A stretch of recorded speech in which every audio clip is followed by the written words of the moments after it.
And she looks at me and she goes, I love that thing you do with your tongue. I'm like, what? She's talking about the what's up spot. Yeah. Wrestling feeds on emotion. He's super left. I don't give a Dave Bautista's left. These are all guys that I would give the shirt off my back in a second to. I don't give a damn who they vote. The calf game was strong. The buys were where they needed to be. Way better than, let's say, a Tommy Dreamer. You beat me to it! You know it was coming. You beat me to it! Well, someone had the idea that it would be a good idea for Big Show to hit me with the announce tape.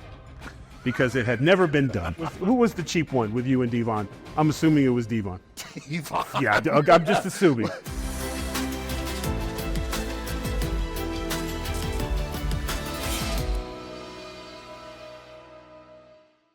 Now you know what's funny is Are you rolling? Yeah, we've been rolling. We don't start. I don't start. We just go.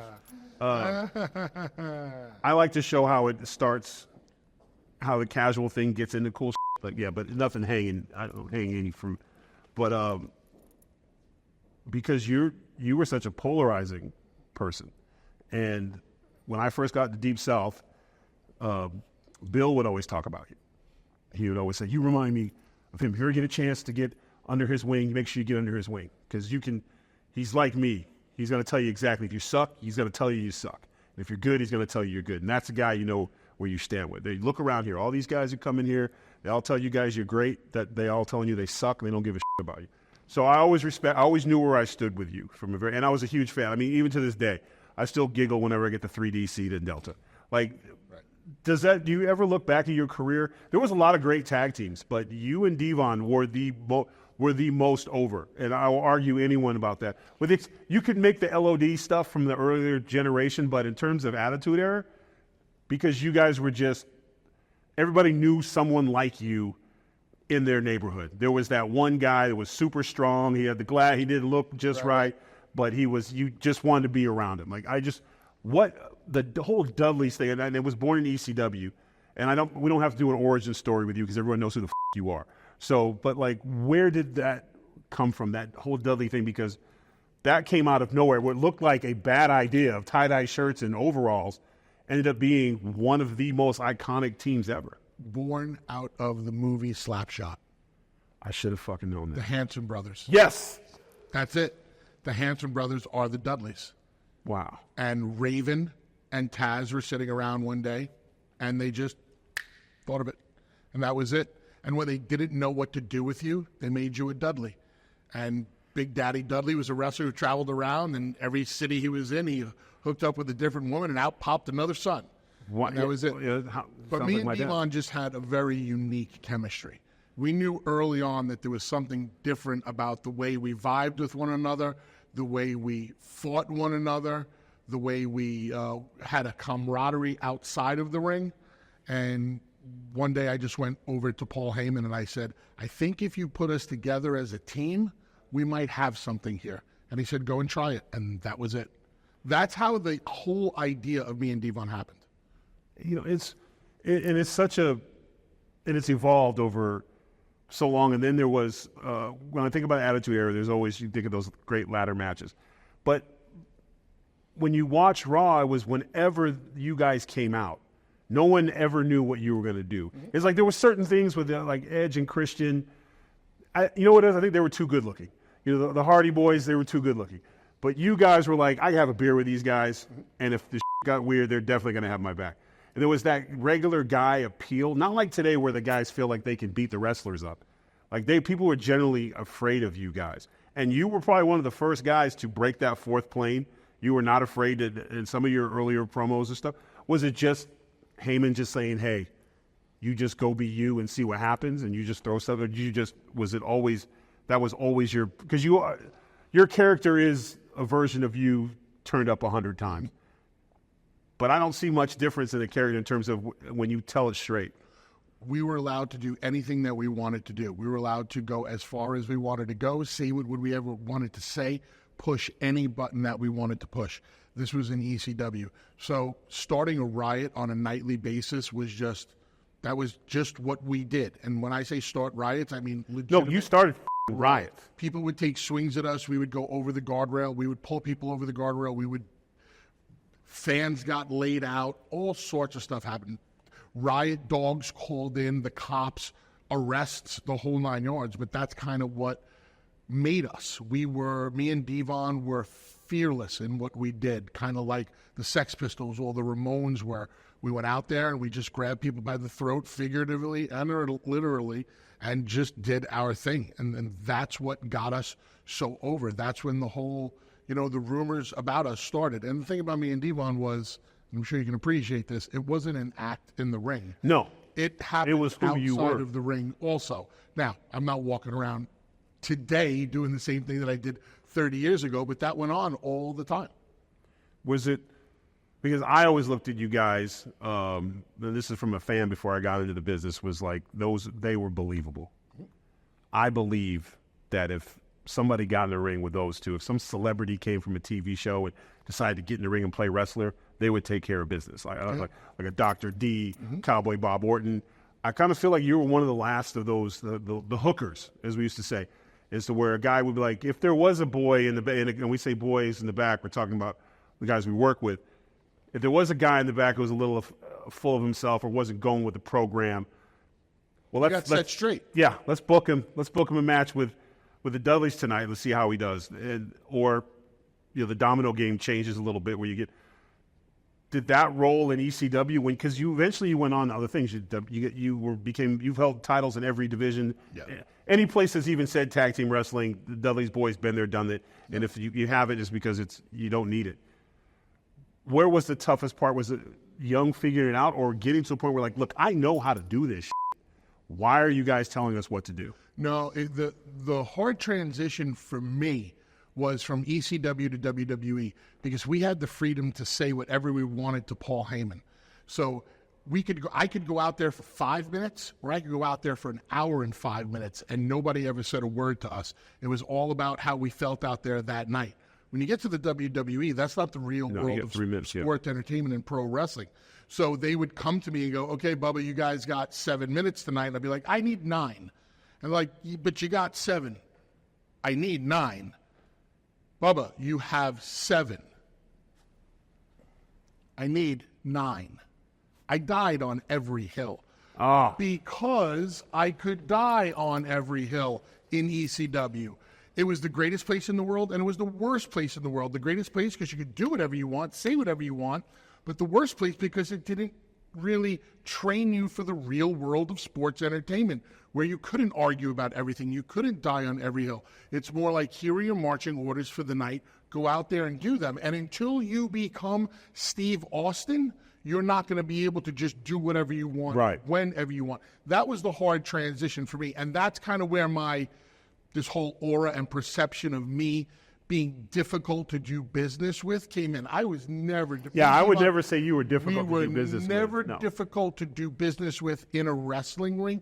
We were difficult, where I was difficult because I would fight for what I wanted, or what I believed was right for the act, or for the match, or for the promo at any given moment on any given night. Now, why is that such a big deal when guys like Piper and Bundy would be like, I don't lose to this guy, I don't lose to this guy, I don't get pinned? Like, wrestlers used to be able to protect themselves because Attitude Era was rock and roll. You guys, our era, we were Disney, and I don't say that flatteringly. I got you. So our rules were a little different. Mm-hmm. And one of the things that I used to hate was when we would have legends like yourselves come to the show, and whenever they'd be like, hey, you got to get on the mic, I'd be like, and I can go with anybody. I'm like, it's a waste of time. Like, why? I said, because they can call us bitch made, and they can say whatever the hell they want, because that's what they expect from them. And we say, what? I know you are, but what am I? Right. You know what I'm saying? Like, so I would always be, because Heath Slater on our group was the official get fed to the legends. Right. And so I would always be like, oh, man, hey, at the time, Brodus, we're going to have you working with Mick Foley and Dustin and Piper tonight. And it was me and Swagger, and I looked at Swagger, and I go, this sucks. And he's like, yeah. Because we knew that they're going to talk forever. Now, we had 8 minutes. They talked for 7 minutes and 20 seconds. Yep. And in the air is like, you got 30 seconds. What are you going to do? Yeah, and I'm looking at Swag like, you're dead. Clothesline, hit, splash. But our feud's screwed. it's not Brodus beat him in 30 seconds. It's because the fans aren't stupid. They're like, oh, no one gives a shit. And so then we'd have to come in the back, and then you'd have to tell Piper and Mick and Dusty and them, oh, thank you so much. And I was like, I'm not doing it. I was like, this is – then I became difficult because I was like, you guys have 17,000 years of promos. You couldn't have done it in 30 seconds? And here's the thing. You didn't even have to say a word for them to think you were being difficult. They just read the look on the your boo-boo face. I was the king of the boo-boo face. There you go. Because I didn't like when I saw – one of the things you need to learn – talent need to learn how to control in wrestling. It's how you register. You have to be a poker player. I always say in pro wrestling, you have to be a great athlete, a great actor, a psychologist, a puppeteer, a poker player. You need all of those to truly command 20,000 people at any given moment, any night, and they will read your face. They'll just tell you something out of the blue just to see how you react to it. Oh, yep. Just to see how you react to it, because reading your reaction will tell them everything that they need to know. And it doesn't go on a lot today anymore because there's an entire new generation of wrestler. The culture has changed. Things are, for the most part, better. But that's how they tested you back in the day, and everything was a test back in the day. Yeah, and I probably failed more than I passed, especially the face department, because I could never. Michael Hayes would be talking about something, and I'd be in the back going, just. Right. Try. Yeah. Just trying to keep a smile on your face. Yeah, like, okay, what? Gotcha. Yes, sir. No problem. And then, you know, what's funny, it wasn't until I got fired the second time, when I got to Impact, I had a completely different thing. I was like, you know what? Why am I taking this shit? I never had a good time towards the end of my career at the WWE. I wasn't having fun anymore. I was a miserable prick every day. And my friends thought it was hilarious because they would laugh off the smart-ass jokes I would say about mid-card mafia drama. But it tainted my frustration of not being where I wanted to go, tainted my last run there, because I was like, me and Tenzai should have been a lot closer than we were, but he was worried about his future, and then he had me always getting us in trouble because I'd be like, well, why don't you just have me run out there and lay down for him real quick? I would always say things because, well, my work is good enough. And they're like, that's not how it works here, kid.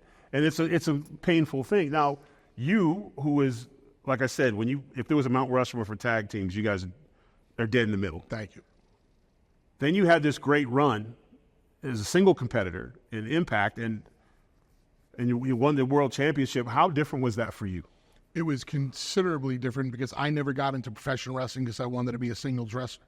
The first two wrestlers I ever saw on TV were Alpha and Sika, the Wild Samoans. And the minute I saw it, I said, I want to do that. I want to be like those guys. I always thought tag team wrestling was more exciting. I agree with you. Because there were 4 guys in the ring, not 2 guys in the ring. So I grew up a huge fan of tag team wrestling, the golden eras of tag team wrestling. And it's what I always gravitated to. But there came a point in me and Devon's career where we were much like Alexander the Great. We had conquered every land, every territory. There's nothing left to do. There's the old story about Alexander the Great looking over, on his balcony, looking over his lands, and he wept because there were no more lands for him to conquer. And I was able to relate to that because I looked at Devon and I said, there's nothing left for us to do. There's not a territory on the planet that we have not gone into and succeeded, both winning championships and financially. What's next? Otherwise, we're just rinse and recycle. Devon always wanted to try being a singles wrestler. So I was like, well, if there's any time we should do it, let's try it now. So we came up with something that meant something to us where we could split up and feud with one another and then go our separate ways. I just looked at it as a new challenge. The biggest positive for me coming out of going off on my own was the body transformation that I was able to go through. I was always a heavier athlete. My heaviest was 402.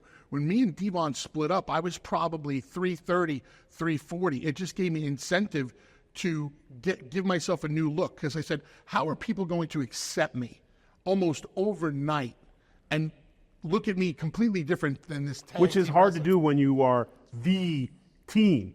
Very difficult to do. Very difficult to do. And I said, I'm going to look different. I'm going to turn into a body guy. I've never been a body guy, but the calf game was strong. The buys were where they needed to be. Way better than, let's say, a Tommy Dreamer. You beat me to it. You know it was coming. You beat me to we'll it. We'll keep it going. It's not going to damn stop. it. Yeah. Oh, I'm so pissed. But yes, nothing close to Tommy. So, I got into the best shape of my life, and that fans noticed, the creative teams noticed, and they came to me and they said, listen, we got something that we want to give to you. It's going to take a year to pan out, but we have a plan. And I was like, if this is what you want to do, then I'm all for it. And I hated the idea at first. You want to know what it was? What was it? It was the Aces and Eights. It was being the president of a biker club. And Eric Bischoff approached me at TNA. I remember where I was standing at Universal Studios. We were having a talk at a trash basket. Okay, yeah. Universal Studios, yeah, I think I stood in the same very And he goes, trash basket. how would you feel about being the leader of a biker gang? And I threw up in my mouth because I was like, oh, my God, the leader of a biker gang? It's been done so many times in pro wrestling. It's so passé. It never really works. But Sons of Anarchy was hot at this time. It was really hot. And because Eric was the head of creative at the time, and whenever the head of creative comes to you with a it's good, definitive yes. idea, they want it to work, and they've handpicked you for that role for it to work. I said, Eric, if you think that's the best utilization of the Bully Ray character, I'm all in. And that's how this whole thing started. It was a new challenge for me that I never expected, never wanted, never saw coming, but I dove right into it, and I'm proud to say that it really, really worked. No, it did. And I always look at, because what you did, few exceptions, Bret Hart, yourself, Shawn Michaels, and you're in that class. Bradshaw, yep. And a lot of people and Bradshaw did it at a complete, you never even saw it coming. But when the way he did it was so well done. But again, when number one, it's his idea, like Funkasaurus, unfortunately or fortunately, was number one's idea. He saw me making fun of somebody in the locker room. He was like, this guy's funny. Apparently funny means whenever he laughs, he thinks about dancing. He likes to dance. Right. And he does love to dance. And I could argue with it because, you have the bullshit to always make you step and fetch. No, this motherfucker loves to dance. Like, he really likes to. He thinks that he could be at a club in Vegas somewhere singing. The crazy thing is, you mentioned your old partner, Tenzai, Matt Bloom. I remember him standing outside of Vince's office one day, and I'm like, bro, what's up? You don't look right. He goes, I'm going in there, and I'm giving him a piece of my mind. I said, brother, good luck. Go get him. I saw Matt Bloom later on that day. I go, how did it go? He says, I'm the hip-hop hippo. Yep. I said, what'd you say? Now, mind you, for people watching right now, this is a 6'5", 6'6", 350 professional football player with the biggest head known to man. I wear a size 8, affectionately 8 3/4. If bigger human being than you. Yeah. Wise, yeah. But his head is 9 inches because I had to spend hundreds of dollars on hats. Let me ask you, who was the cheap one with you and Devon? I'm assuming it was Devon. Devon. Yeah, I'm just assuming. 19 kids. Yeah.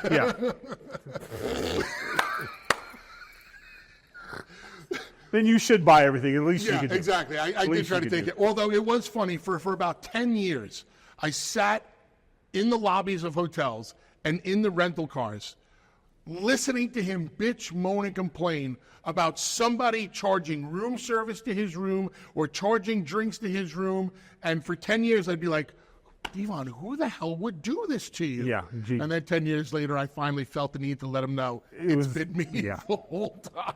Yeah. It was the Tens I used to, well, it wasn't. My road buddy was Santino and Aaron, and they would always find wherever we'd go, they'd slide an orange bottle of soda in my locker room or whatever, because I would always bitch and complain about, well, why don't you just give me some grape soda then, because, and so that I would see, and I was like, at least get it great, motherfucker. And for years I'd be like, somebody show up and man up, and it was, we're on the road, it is Tenzai and I are traveling, and we got them with us, and we're at the Buffaloes are watching the Heat play the Spurs in the championship game, and I got up, took a piss, something, came back, sat down at the table, and the waitress comes over and puts a 2-liter bottle of orange soda on the table, and I was like, okay, it's one of you three motherfuckers, and we're going to find out here tonight. And that's And the where we boys get. just looking at each other. They're just looking at each other like, you do it? yeah, and I'm just doing the stare like, who's getting hit first? And it was, but there was those little things that, like, it's like a marriage.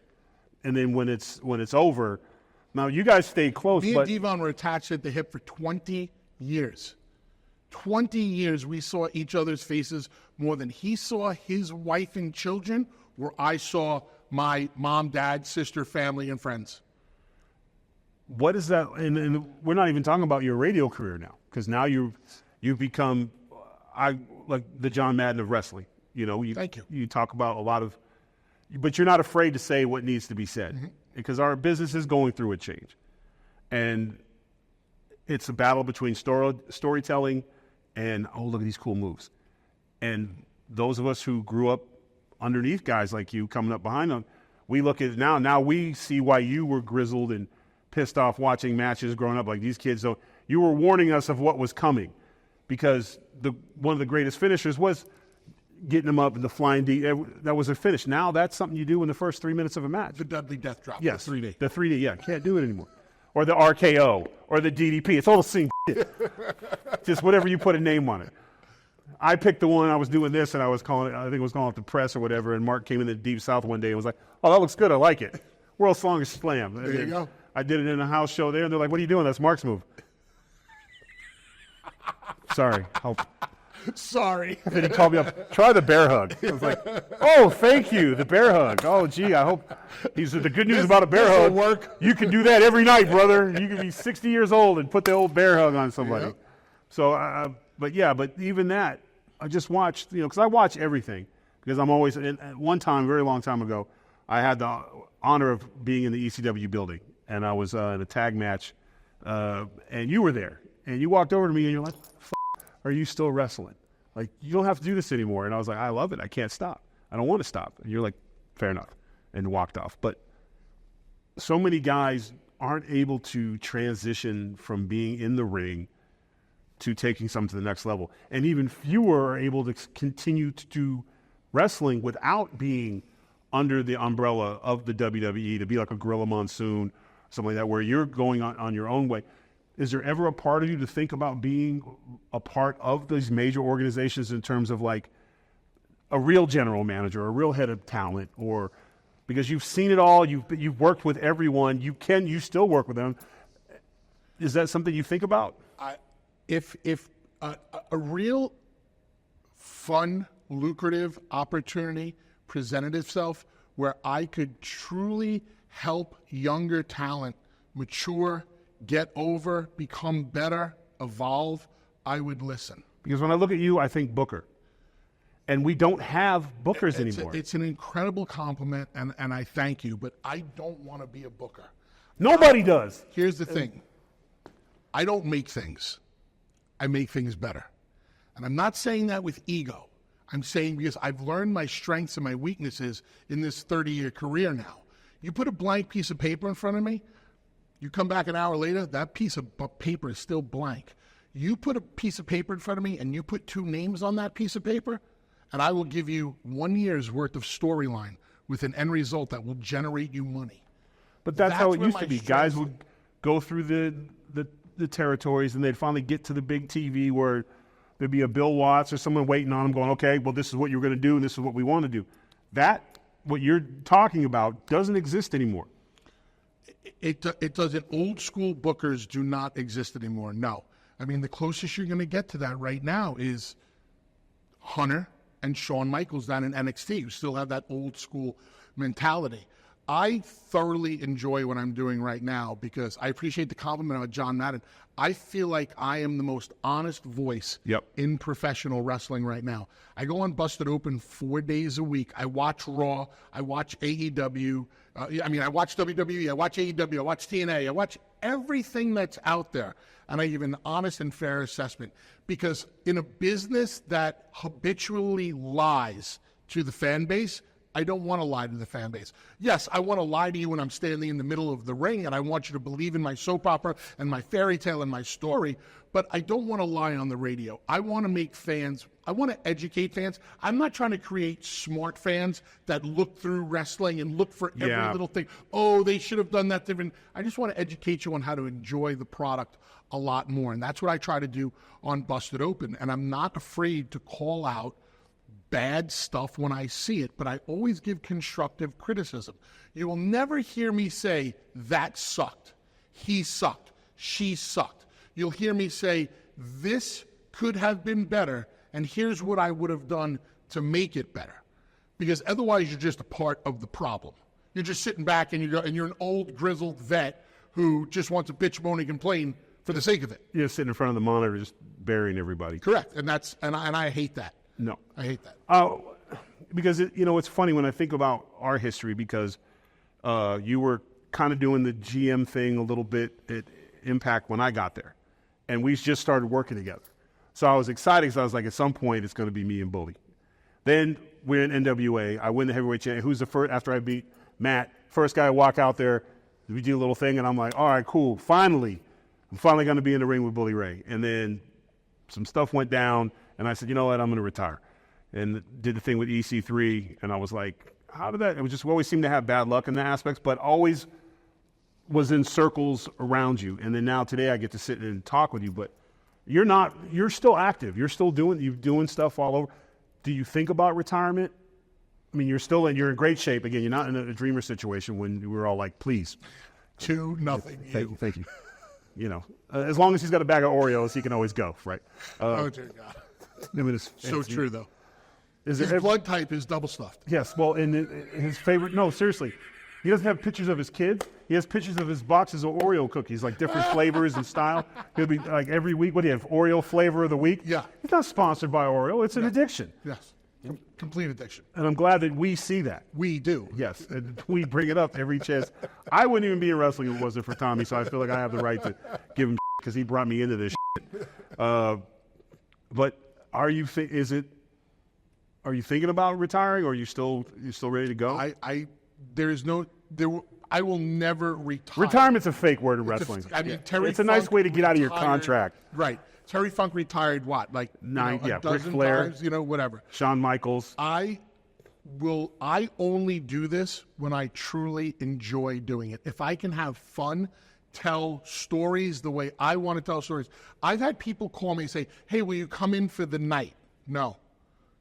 I can't get anything done in one night. If I come in for one night and I lose to whoever you want me to lose to, it does nothing for that person because people's attention spans, they will forget about it in an instant. However, if you let me come in for a minimum of 3 months and let me tell the stories the way I can tell the stories, let me breathe down somebody's neck the way I can, let me be the heel in pro wrestling that not many people can do anymore, by the time we get to the end of this story, your good guy, your babyface will be made, and they will be looked at by the fans in a higher esteem. That's what I want to do. If the money's right, that's what I want to do. Unless that's on the table, there's no reason for me to get in the ring. Zero. Because I did my time. I've taken my bumps. I've taken the knocks, the whole 9 yards. I've humped the road. I've been all over the world there and back. I'd rather talk on the radio about wrestling than go do it. But when the right opportunities are there for me to really sink my teeth into something, I remember somebody asked me, what would you do with Tyrus? I said, sell. And they said, well, what do you mean? I said, sell.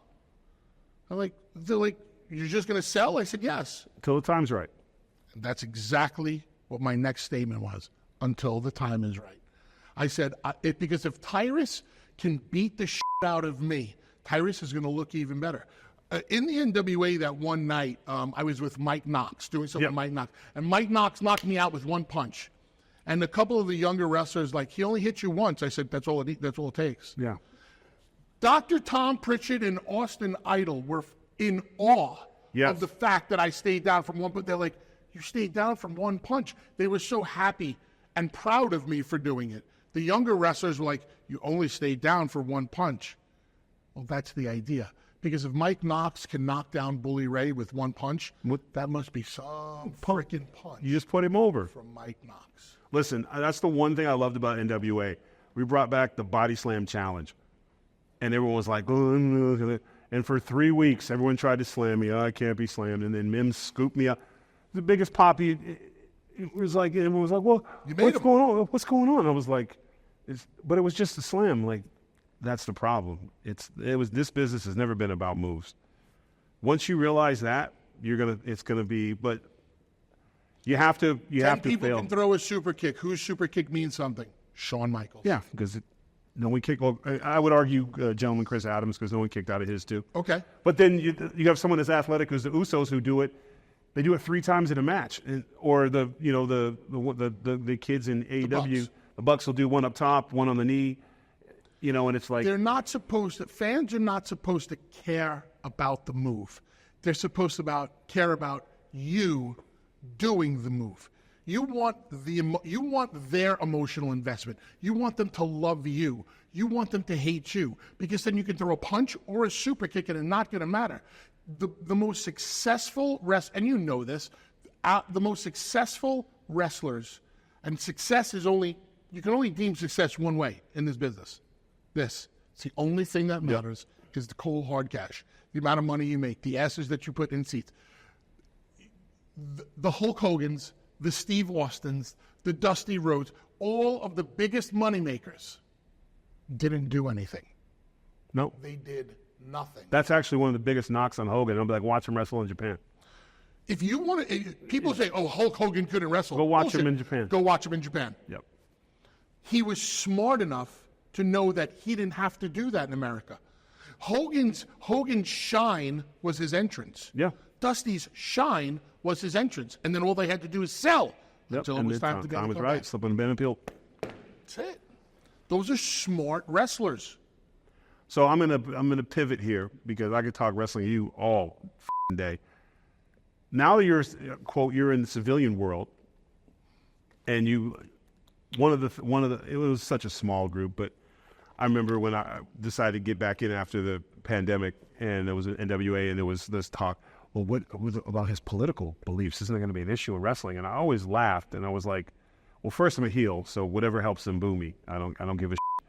But politics in itself has never really been in wrestling unless it was an act. Sergeant Slaughter was the king of that. Mm-hmm. But it's different now, because they'll be like, well, how can you wrestle, for a company when all these people hate you? And I was like, you're talking about the 600 or 700 people on social media that don't like me?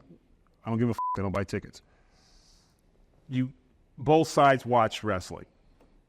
They love it. Yep. And it used to be you never talked about anything but wrestling.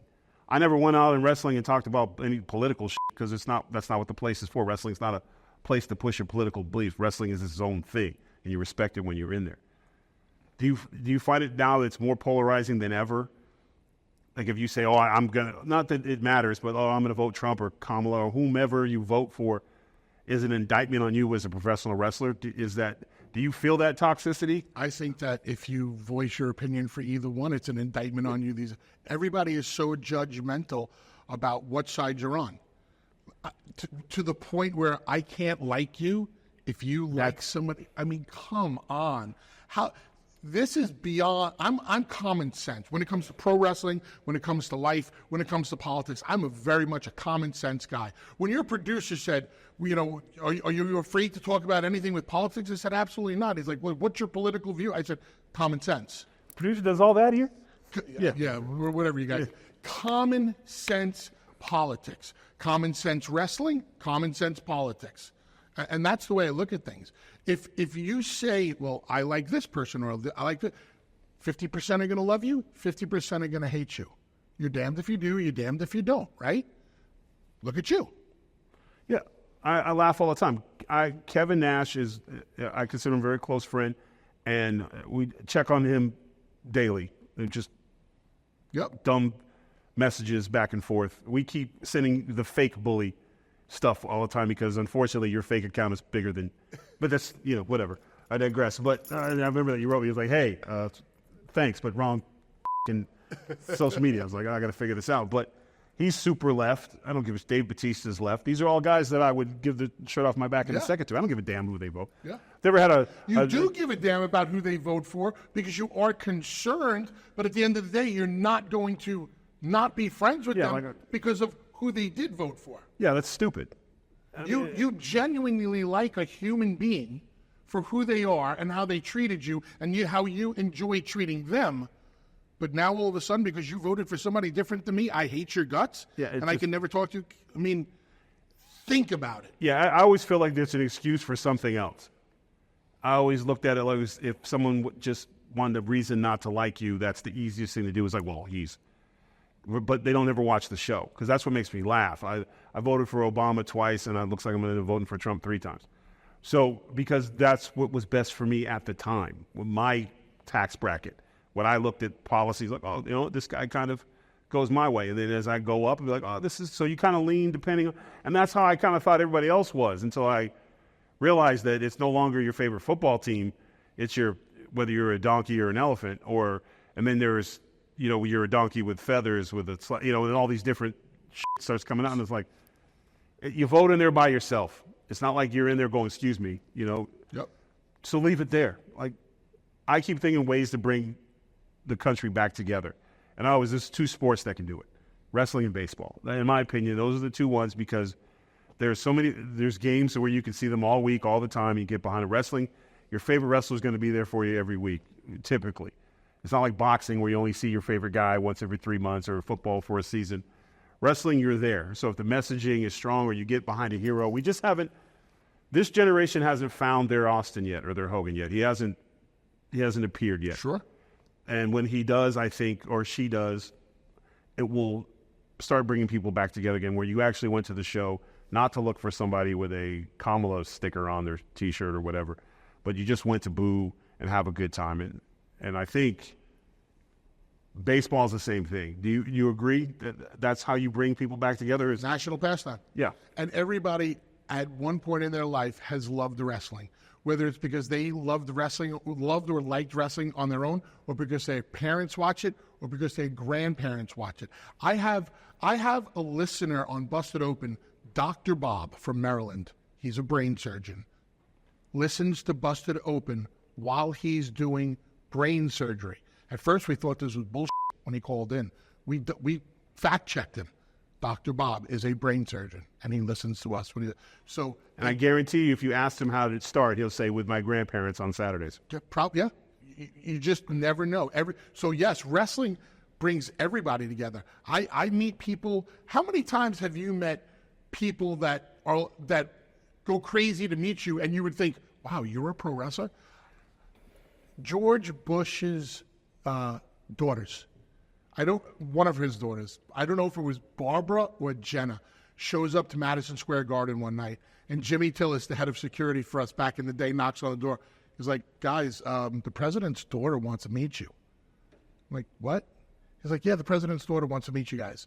I mean, Devon are like, yeah, okay. We thought it was a I have the same attitude, yeah. I said, I'll go check this out. And they go out and, introduce, hi, I'm, Jenna Bush, or whichever one it was, they're twins. And I'm like, you're not the president's daughter. She's like, you don't have to believe me. She goes, but look around.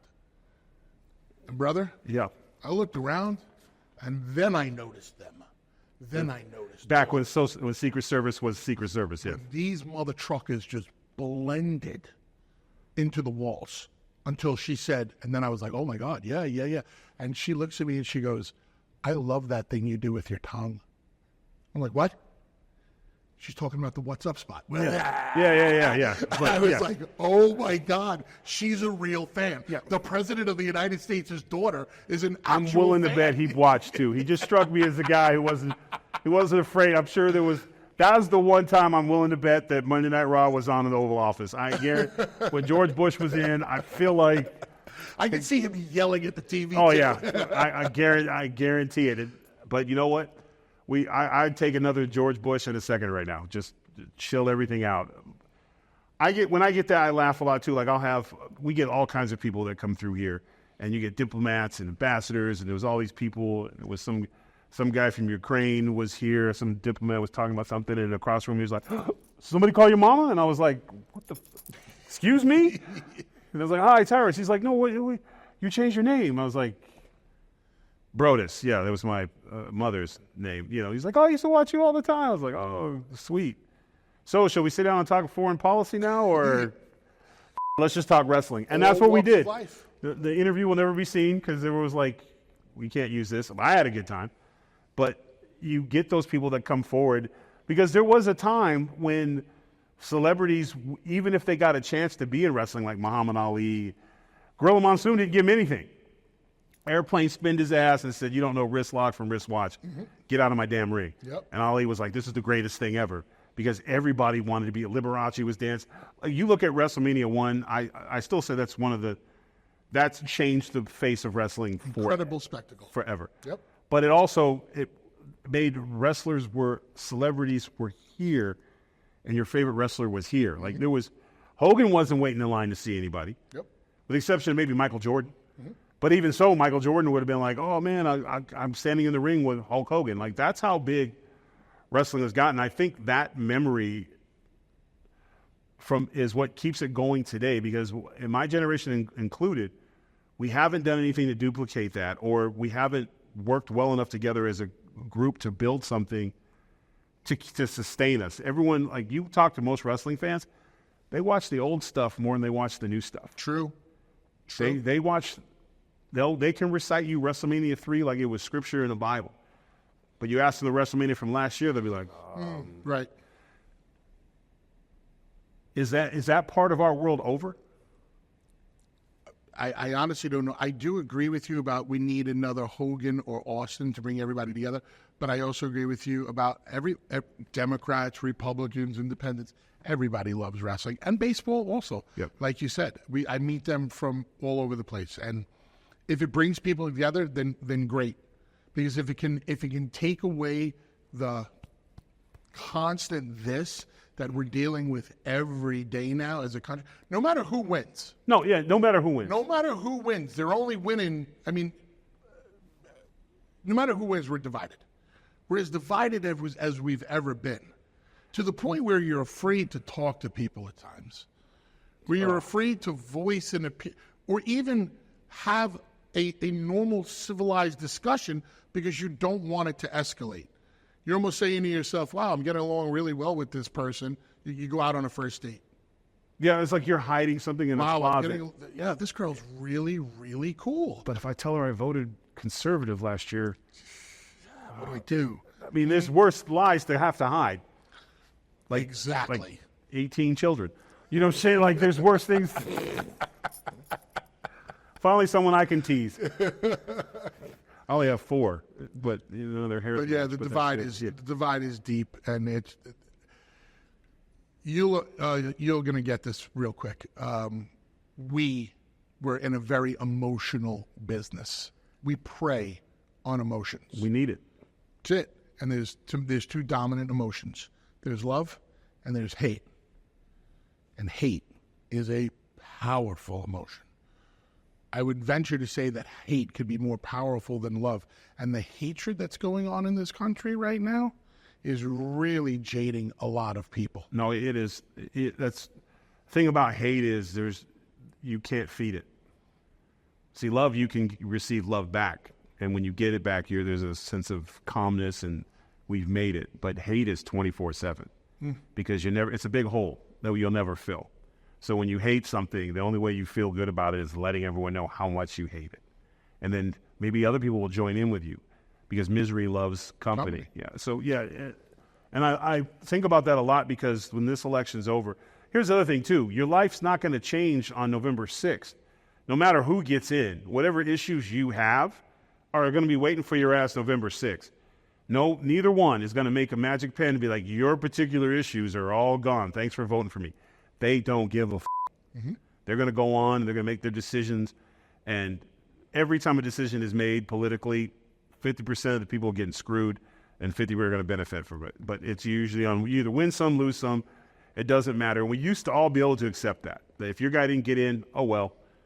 But life is, right. Yeah, but that's not how it is now. Now it is that, oh, well, he got in. It's like playing with your younger brother in a Madden game. No matter how many times you beat him, he's still blaming the damn computer for the fact that he sucks. Mm-hmm. And that's another thing that goes with hate is no accountability. And for guys coming up, anyone that was born in the 70s or the 80s or 60s, accountability, not having accountability is a tough pill for us to swallow. Do you believe that this election is an easier decision than any other?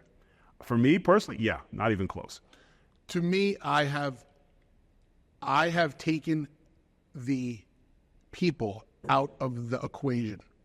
I've taken Kamala Harris out of the equation, and I have taken Donald Trump out of the equation, because for the first time we actually have two sets of numbers, two sets of standards, two fact sheet that you could just look, put them in front of you. No names. Nope. No, forget about the human beings. Forget about the emotion. Detach everything. Look at this piece of paper and look at this piece of paper and tell me first which piece of paper works best for you and which piece of paper would work best for the majority of the country.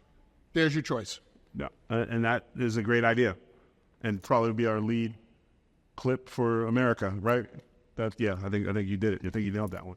But yeah, is that simple. Why is that so hard? It's in black and white. We know what Donald Trump did. As a matter of fact, forget about it. We know what this gentleman did when he was the president of the United States, and we know what this lady did when she was vice president of the United States. We know what this gentleman was able to accomplish. We know what this lady was able to accomplish. We know what this gentleman stands for. We know what this lady stands for. What works best for you and what works best for the country. It's that freaking No, you can say it. Simple. You know, on the radio today. We've never had another situation like this. No, that's true. You have basically two incumbents. There you go. Which one? See, we talked about wrestling, and he literally solved the political crisis. See what I'm saying? You can't. Wrestling feeds on emotion. I can make you love me on Monday, hate me on Tuesday, and love me again on Wednesday. Take all of the emotion out of the election. Forget about who you love or who you hate. And just put it up on the scoreboard. Yep. That's it. The scoreboard. Here's the stats. Pros and cons list. Here, pros, cons, stats, whatever you want to call it. Look at it, read it. Number 1 through 10. Okay, well, I think this works best for me. I think this would work best for the nation. Well, there's your choice. Well, who did I choose? Turn the paper over. There's the name. That's your choice right there. That's what you got.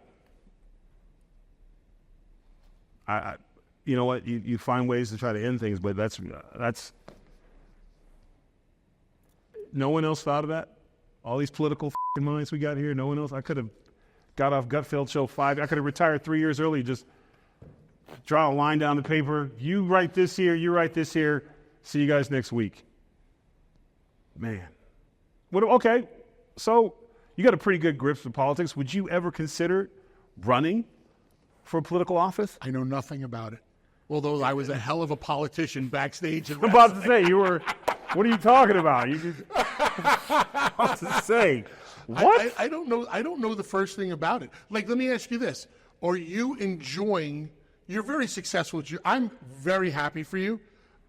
I don't like when people say, I think you need to be close to somebody to really be proud of them. Yeah. We have been in the same universe forever. But yeah. I'm proud to say that one of the boys, there you go. I'm proud to say that one of the boys was able to find a career outside of wrestling in which you are flourishing in more than you did in wrestling. Yeah. And that's not a knock on your wrestling career. Not at all. You get it. Yeah. So, like, I'm proud of you. I'm happy for you. But do you enjoy the politics of politics? Not at all. This is a dirty fucking business. Oh, and wrestling is a dirty business. Yeah, it really is. The difference between the two is there's none. It's the exact same thing. The only difference is that you don't get held accountable as much on this side of it, because eventually someone's going to get you. Forks to the left, knives in the back. Yeah. So we're out here, they'll smile in broad daylight, because a lot of times they will go at you knowing that if you do respond, they got you. So you have to watch those traps a little bit more than you did in wrestling. And not having the freedom that I have, it's not the same as wrestling, because it's just different. It's a different lifestyle. Like, I never thought I'd love anything but football, and then I always loved wrestling, watching it, but I never really looked at it like I was going to get into it. I tried that one time when I was, I think it was my sophomore year in college. I drove up to Toronto and tried out for DeMarco and them up there, and basically told me to go myself. Mm-hmm. And drove all the way back, and I was like, well, that's it. I tried. But then Tommy Dreamer likes to go hang out at bars and watch people get beat up, so he gave me a job. But and then once I had to learn the business, because coming in as a fan, you got to learn. And I was lucky because I was brought into one of the last old school training, Jody Hamilton, Bill DeMont, Mike Taylor. Like, they didn't around. They wanted to weed you. Their best day was getting guys to go home. Left and right. Yeah, that was their thing. And when I was there, they had me run ropes forever. And I was like, I can throw up, I can whatever, just if I'm walking, but I won't quit. And I kept going and going and going, and finally, eventually, they were like, listen, you bump like shit. You almost knocked yourself out on that forward roll. I said, yeah, because but you don't quit. So lose 50 pounds and that's job's yours. See. Yeah, and then that's what. But it was such a great transition because I went from the sports world to where it was the same thing. Like, if I had a bad day of practice, my coach was like, you suck, whatever. This was back before you didn't have to worry about everybody's feelings and stuff. I was like, feelings in sports? Are you kidding? Right. There's no crying in any sport, especially wrestling. Pro wrestling. No, go ahead. You cry once, you can do it every week in front of a camera. Oh. But I think about that, and then I got to hear all the training of the stuff backstage I didn't like had me an OG here because I could see it, because they're just trying to figure out how to play games.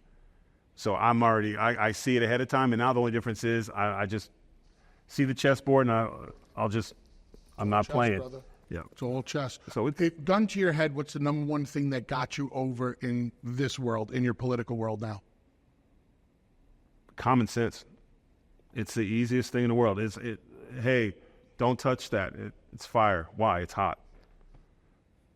And nowadays it's like, brilliant. Oh my God, you just took it out of the air. And I'm like, common sense is not that common anymore. It's not. But that's real. And a lot of it had to do with bodyguard, not so much, but wrestling, learning how to read people. And pull strings and talk to people and understand. You gotta read an arena of 20,000 this quickly. Because my thing is, I stole Michael Hayes' thing and Dr. Tom's thing. Is Dr. Tom would always be like, find one person in the crowd, and and if you're a heel, that's your bitch all night. Everything you do, yeah. And I always found a kid when I was a bad guy. Make them cry. Yes, that was my thing. I enjoyed it. And then as a babyface, I'd always find one reasonably attractive woman to sell for and to reach to, and that's how I got my wife. So, I mean, it's just, By the way, good job. Yeah. I'm telling you, Biloxi, Mississippi, who knew? Who knew? The entire ring was trying to figure out who she was. And I was in the ring with Aaron, and Aaron was like, she's looking at you. I was like, turn around, let me see. And we're sitting there. I was supposed to, only time I went into business for myself. You'll love this. So Randy Orton's come out in the curtain 3 times trying to figure out. And Cena and everyone's kind of coming out, like, because there's this, we thought it was an NFL wife in the first row.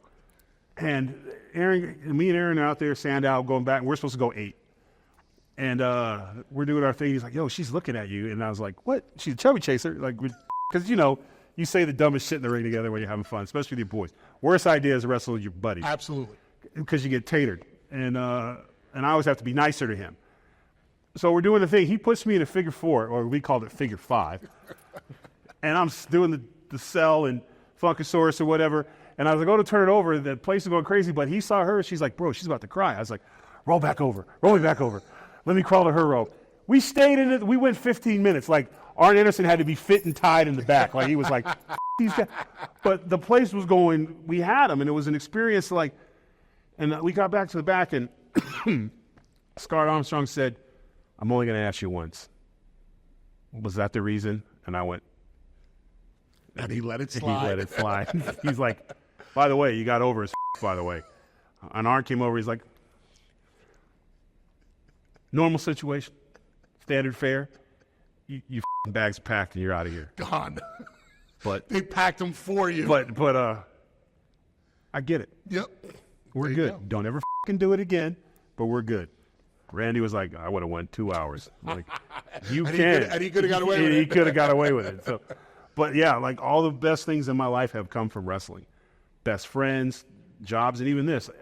The one thing we do better than anyone else. Breaking news. What do you got? No problem. No problem. Because we go live, pal. That's it. Rest his soul. But yeah, we go. And how many? And it's crazy because how many people from movies, TV, sports, they come into our world and they freeze. Very few get it real quick. They freeze and like, you got to do this live? Absolutely. And there's no gun to your head and no net. And if you do it, and if you f up, you're only going to mess up once on live TV. Done. Very rarely guys come back. And when Vince was there, as you knew, that was the accountability in pro wrestling. Yep. When you came through that curtain and you looked across, and he had those glasses down at the edge of his nose, and he looked at you. Or worse. Yeah. That was it. He was the accountability. I remember one night, I'll tell you this one quick story. Madison Square Garden, live SmackDown. Went 5 minutes over on live TV. 1 minute over on live TV is grounds for execution. Yeah. 1 minute. 5 minutes over. Brother, we got back up the ramp. I got 1 foot through the curtain, and he's waiting on the other side, this close. And he says to me, if you ever go 5 minutes over on my live television show again, it better be as good as that. And he walked away. And that was the only time I was like... See, at least yours was cool. Mine was... Big Show ripped someone had the idea that it would be a good idea for Big Show to hit me with the announce table. Because it had never been done. Okay? Sounds like a great idea. Never been done. For a fucking very good reason. But I just want to impress, and it's the beginning of the day, Michael Hayes was our agent. It's me and Big Show, and at that time, Brodus was undefeated, and him and I were going to do this deal where instead of having a match, he's going to try to take my leg out. So that was the premise, right? And Big Show comes down, and we're going to a thing, and he's like, oh, and you hit him with a chair, and it's like, oh, man, this is chairs. He'd done chairs, and sitting there, and I think it was Arnie goes, what if he hit him with a table? But I think he was being a smart ass, right? Right. He's like, well, how would you do it? And they talked about rigging, and he picked the thing up, and there's only one way to do it. You got to do it. Pick it up and hit me with it. So sitting there, and I'm standing there going, God, man, who's this? He's like, brothers, come here. I'm like, oh, shit. Yes, sir. He's like, he's going to hit you with the thing, see how it feels. It's like, the show's looking at me like, okay, all right, what do you want me to do? He's like, well, get on all fours. And I'm like, we're in practice, get on all fours. He's like, Show, hit him, but when you hit him up here in the shoulders of the back. That table, I'm a big guy, and that table covers everything. That first hit, when he hit me with it, he was in front of the boss, so he had to do it right. So when he did it, I was like, bam, and I made the stupid mistake of when he hit me, I was like, thank you, sir, may I have another? Because I always make jokes in tragedy. And Vince laughed. He's like, oh, this is what we're doing. And Show hit me again. Bam. And he's like, oh, that's perfect. Remember, up top. Well, Monday Night Raw comes down there and was like, this is your big feud with Show. This is going to be great. Go down there. We do the damn thing. We come to the part where he gets the table. And I'm ready. And I'm selling up. But I didn't want to sell up like on four, like every, when guys, I think I watched the other night, I think Bram was laying on the back at the top of a car, and the guy's getting ready to splash him, and he looks. This to me is the worst shit. Or the guy who's with his curved back waiting to get hit. I'm not going to be that guy. And so I didn't even put my hand up. Usually when guys are like, "What if I hit you?" I'm not worried about you. I've been in a real fight. And as I sold up the time, I wanted to time it to where I'd come up just in time, like I'm coming up for him to hit me. And he was all excited. And when he swung, for whatever reason, he hit the small of my back, not the top of my back. And it was just a natural thing. Fuck! It just echoed through the arena when he hit me with it. I was like, I felt the nerves in my fingers go. And we still had 2 more to go.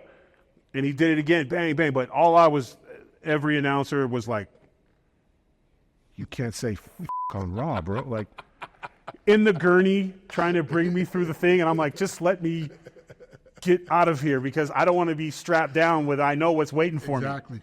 And I came through the thing, and because I had to come through the side because I was in the gurney.